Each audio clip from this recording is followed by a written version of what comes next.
Old plaques at Balrampur Hospital, Lucknow. Balrampur Hospital was founded in 1869 and is the oldest government hospital of Uttar Pradesh. Thanks to the benevolent Maharaja of Balrampur, who contributed a large amount of money in establishing this hospital.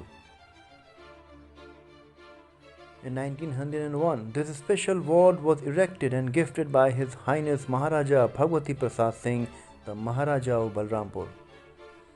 Marble flooring and tiled walls of this hospital was presented by the generosity of the Honble, the Maharaja Bahadur Sir Bhagwati Prasad Singh, KCIE of Balrampur in 1917.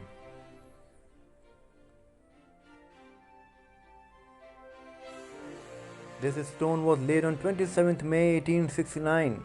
This plaque, which is installed just below the floor of the building, is the last remnant of that glorious phase of its inception.